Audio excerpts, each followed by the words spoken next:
What's going on, people? We are Tottenham TV here, and welcome back to another OneFootball update. If you don't know, it is the best footballing app on the App Store right now. Link in the description below. Please do click that link and download the OneFootball app with the best news, the best stats, the best facts, the best transfer news, literally the best football app on the App Store right now. So click the link in the description below to get involved. But look, we've got some really interesting stories today, don't we? Yeah, there's a lot of stuff on the news section of the OneFootball app we want to go through. We want to get the viewer's opinion, and we're going to give our opinion on sections of the news, and we're going to give you some useful information going forward. So let's get into the OneFootball app and look at the Tottenham news section and see what they got to say.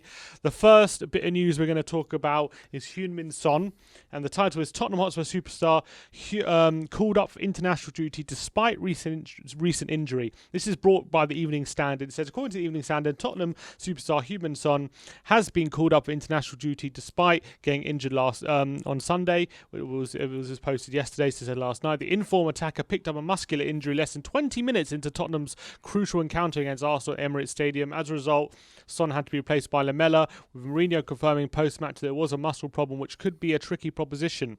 Mourinho's quote saying it was a muscular. Muscular is always not easy. He's a guy who normally recovers very, very well from any kind of injury. Despite the injury setback, South Korea manager Paulo Bento has decided to call up the 28-year-old for the upcoming round of fixtures. Bento insisted that the extent of Son's injury was yet to be determined, and he'll wait for the test results. His quote saying, "We'll have to wait to find out the extent of the injury and the test results." South Korea are scheduled to take on fellow Asian nation Japan in Yokohama on March 25th in a friendly encounter as part of their preparations for the 2022 World Cup qualifiers. That's 4 days after our game against Aston Villa. There have been a lot of controversy surrounding the South Korean national team during the previous international breaks, as a number of players tested positive for COVID when they visited Austria last November to play Mexico and Qatar in friendlies. Bento, though, insists no such problem should occur this time out. But there's been Alderweireld has said something even better, hasn't he? So Alderweireld has updated on Son's injury this morning, so a bit after this article was put out, and he basically saying that there's very, very positive news on Son's injury, and that Son is very likely to be back for Newcastle after the international break, and he could even be fit for this Sunday against Aston Villa. So everyone can breathe a bit of a sigh of relief. It looks as though Sonny won't be out for too long. It's a bit similar to Harry Kane's injury back, a month or two ago. I would say it's a bit similar to Son back in the beginning of the season. Well, yeah, that as well. But, when he was fit for United away, wasn't he? Yeah, he shouldn't have been. Yeah, very true, very true. So all these key players getting injured for us, but not for too long, so I guess that's okay. Yeah, and Son needs a bit of a rest as well anyway. I personally wouldn't play him, even if he is. No, I wouldn't fit, even if he's fit for the game against Villa on Sunday. It does kind of sniff of like rushing him back, and especially with the hamstring injuries like that, you don't want to force the issue. You don't want to risk it, because if he pulled it a bit on against Arsenal, but he's fine, you don't want to risk him like straining it again. And I'd also have a quiet word with him and say, just pull out of South Korea. Yeah, exactly. Just pull out. Just pull out for one time, man. Just all we need is just one time, and then. If he can get 3 weeks rest, that'd be great. Exactly, and then after all, he's got 3 weeks rest, revitalised for the end of the season, and we go again. Yeah, unfortunately though, knowing Sonny, he's so loyal to his national patriotic, team. Isn't he? Yeah, I can't see him turning that opportunity down. But that is the story in regards to Heung-min Son. Other main stories on the OneFootball app, you can see loads of stories here. We're just picking out a few. Yannick Vestergaard, Spurs eyeing transfer for Yannick Vestergaard from Southampton, who's having a pretty good season for them. Who's the source for that one? This is according to the Mirror. Tottenham are lining up a move for Southampton towering defender Yannick Vestergaard. I'm pouring cold water on that right now. In the summer transfer window, Vestergaard, 28 years old, has been Southampton since 2018, having joined from Bundesliga outfit Mönchengladbach. He has gradually grown into a key player for the Saints, enjoying a solid campaign despite the club's struggles in recent weeks. Vestergaard has featured 21 cold water times. On it, man. This ain't happening. In all, he has made 68 appearances for Southampton in his career. The centre-back has been capped 20 times for the Danish team. Vestergaard is set to enter the final year of his contract. Oh, that's hot water there, I think. Ears prick up when I hear final. When I hear final year of the contract, my ears prick up. We need someone better than Vestergaard. Who are now plotting a transfer for the 28-year-old. Jose Mourinho, as per the report, has made the signing of a centre-back top priority. The Portuguese started the season with Toby and Eric Dyer as his preferred central pairing. However, the latter has fallen out of favour of late, with Sanchez being preferred. No, don't want him. I would rather go for someone of higher calibre than Yannick Vestergaard. I don't think he's bad, though. I really don't think he's a bad centre-back. I think he's actually Southampton's decent. pretty much his level. I don't think he's going to go any higher than that. I actually think his passing range is pretty decent, and the only thing that counts against him is he's pretty slow. He's a big, tall guy. He's like 6'3", 6'4". Please, no, I don't want him. I just don't want him. He's got a good passing range, and I don't think he's a bad player. But looking at the level we're looking at, he's not like better than Toby or anything like that. I think he's even better than Sanchez or Dyer. I think he might be. I think he might be better than both of them, but I think we're looking at a higher calibre. I think in terms of him against Sanchez, I think I'd prefer to play Sanchez, especially with his pace. Yeah, but he's less likely to make a mistake. Imagine Vestergaard. having Toby and his composure on the ball is a lot better. Imagine than having a Sanchez. Toby and a Vestergaard at the back together. You know, how slow would that be? Good. You'd have to partner Vestergaard with someone quicker. Sanchez. With Sanchez, probably. But in disaster, terms of him, his distribution is quite strong. His composure on the ball is good. He's very good heading ability. He's a good reader of the game as well. He is a bit flat-footed though, and that's his problem. We need a top-class centre-back. We don't need someone like this. We need a top-class centre-back with a bit of pace as well. For me, no. Well, let us know in the comments below. Yeah, for me, it's a no. But for me, it's one of those where I can see us going through the whole window trying to sign a centre-back and then not finding one, and him being like a deadline day kind of thing. I can easily see that happening. So classic Daniel Levy move, that one. With Yannick Vestergaard. Here's a story brought from Football Fancast. Everton eyed Tottenham Hotspur fullback as Luca Dean replacement. Where's Luca Dean going? Apparently Luca Dean's going, but Marcel Brands must block any attempt by Atletico Madrid to sign left-back Luca Dean this summer after publication of a report suggesting the Blues could cash in order to fund a transfer of their own. According to Goal Digital, which I believe is a Madrid outlet, it says the Liga leaders Atletico are keen on signing Digne in the summer, with transfer as boss Diego Simeone strives to improve his options at left-back. Digne is considered to be a player who meets Simeone's checklist as the Frenchman is fast, strong, and plays with an offensive threat that can make the 27-year-old an extra forward. Everton are expected to value the former Barcelona defender with no less than 25 million. Oh wow, that's very cheap. After Digne penned a... I'm already seeing the holes in this story. After Digne penned I saw the holes in this story when the title was read out. 120 grand a week per contract last month, keeping him tied down to Goodison Park to 2025. No way are Everton letting Digne go. To be honest, I can see Atletico Madrid, maybe not for 25 million. I can see Atletico Madrid signing Dean, but there's no chance Reguilon's going to Everton. Not even 1% chance. Despite his new deal, Carlo Ancelotti said to be open to parting ways with the fullback, as the Italian would like to sign Tottenham's Sergio Reguilon just a year after he left Real Madrid in a deal that could reach 32 million. If Reguilon goes to Everton now, what happens to Real Madrid's buyback clause? Is that just null and void? If we sell him to Everton, it'll be it'll be null and void. I mean, imagine us selling Reguilon to Everton.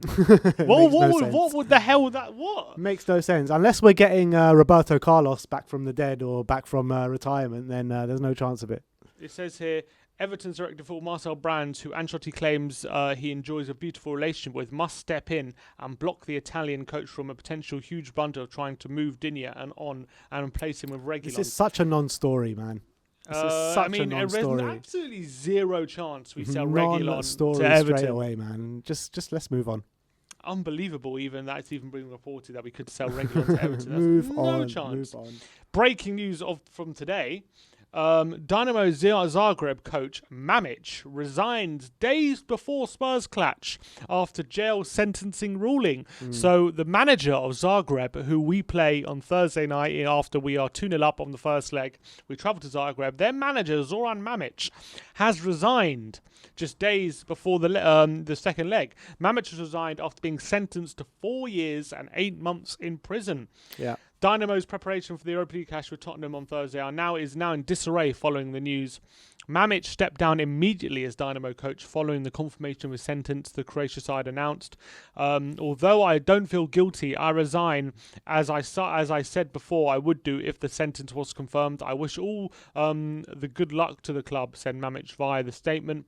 Dynamo revealed their new head coach will be former Dynamo player Damir Kriznar. The Supreme Court has confirmed that Osijek Municipal Court's verdict sentencing Zdravko Mamic to 6.5 years of imprisonment for the embezzlement of 116 million kuna, which is 13.4 million pounds from the Dynamo Football Club. There's a lot of corruption in Croatian football, and this Mamic guy, they've had a long-standing relationship with Dynamo Zagreb, and it's a very, very, very dodgy family. His brother's been in jail for quite a while, and apparently that family were involved in the Luka Modric deal to Tottenham. He was, and Modric had to testify. Yeah, Modric had to testify, and they tried to say that he was like going against the country and that kind of stuff. I can't remember the actual term. What's the term of it? I know what you mean. It's just slipped my mind, the term. Treason. Treason, that was it. He was accused of treason against Croatia, but the charges were later dropped. But yeah, it's a very dodgy family, and now both brothers seem like they're going to be in jail together. Well, I'm not sure if it's the same jail, but both in jail. Apparently there was something dodgy with Modric's testimony. Apparently, originally he said he signed these contracts after he signed for Spurs, which meant that Mamic got a portion of the transfer fee, and apparently it's illegal to sign it after the transfer's been done. And then he changed his story to saying he signed it before, and then he said he got confused. Apparently there's a lot of confusion about his testimony about that, and there's a whole big court case. I suggest people look it up. But Mamic has resigned from Dynamo, so they're going to get my manager went to prison bounce, I think. Dynamo. I mean, it was always on the cards anyway, because even before we played them in the first leg, the story did come out and saying, he's probably not going to be Dynamo Zagreb manager by the time we next play them. Yeah, so I wonder if it will affect them positively or negatively in the second leg. We'll see, but he's done a brilliant job there. He's done an absolutely brilliant job. I mean, he's been their manager for, I think, a couple of years now, and apparently completely transformed the whole club. Wow, well, unfortunately not much longer. Well, not for any longer. Tottenham stopper gives credit to Arsenal defence following the defeat in the North London derby. Which Tottenham stopper is giving credit? I bet it's going to be Matt Doherty, right? Tottenham defender Toby Alderweireld praised the work of Arsenal's back line after the North London derby. The Gunners emerged 2-1 victors despite being 1-0 down to Eric Lamella's goal early in the game. Alderweireld felt the Gunners defended resolutely and did not let Spurs attack and build momentum throughout the game. He said, if it was that easy, I think everyone would play 100% attacking football. So I think you have to give credit to them, in brackets Arsenal. In the games before, we scored a lot of goals. We played attacking football and pressed. So that's what we wanted to do in this game. But sometimes, because of the opponent or because of ourselves, we don't get to the stage we want. We want to attack. We want the players to attack. But sometimes it's the opponent as well. Of course, we can improve. We know that we can play a lot better. I think our best moments in the game well, when we played with 10 men, so that says enough. I think we are playing attacking football and we're scoring lots of goals, so we need to be consistent. We have to be back on the way we played before the Arsenal game, and that will bring success for sure. Yeah, so just stop talking and put it into action. You know what I mean? I'm fed up of when we lose, all these, we got to go again. I mean, stop talking, get on the pitch and put it into action. I'm fed up of it. What do you think of his comment saying, we want to play attacking football? We tried to play attacking football against Arsenal, but it looks like it was the opposition that stopped us. Look, Arsenal played very well. You can't. There's no two ways about it. But there are ways to get around that, and they just didn't do that. Yeah, but people obviously have been accusing Spurs of sitting back. Obviously, we did sit back, but people have been accusing Mourinho of being, that's being his tactics. His decision to sit back. We've said it time and time again on this. Mourinho hasn't gone out and told the players to sit back, don't press, be unimaginative, don't try or make it look like you're not trying. That's not the tactics of Jose Mourinho. You could see on the sidelines, Sacramento and Jose, press, try harder. Just didn't happen. Do you think this is further proof that we didn't go out and to sit back and grind out a result? We went to play attacking football, but we were outdone. I just don't know, man. I just don't know what's going on that pitch at sometimes, because sometimes we just look brilliant against these lower sides, but then when we come under any sort of test, we revert back into this low block, no pressing, unimaginative football every time. And it's happened time and time again this season. So, like, I'm fed up of players like that coming out after the game and saying stuff like that. Just put it into action. Stop talking. All right. Next story. Let's talk about the one and only, where is he? There was a story I want to talk about. Paulo Dybala again. Rears his old head. Rearing his old head yet again. Tottenham and Chelsea willing to pay 48 million to sign Serie A superstar Paulo Dybala. Who's this by? France Football. France Football. Sport Witness. Is that reliable? I think France Football take their sources as well. I think it's via the Daily Mail, so not really.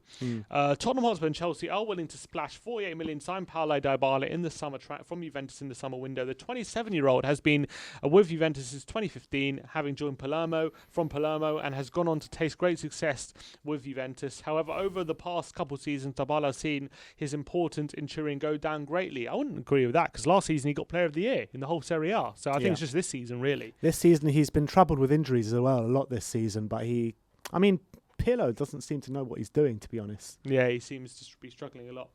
The Argentine international did not enjoy regular game time under ex-manager Sarri last season, and it's been a similar situation under the current manager. Oh yeah, you're right. It was 2 seasons ago where Dybala got Player of the Year, not last season.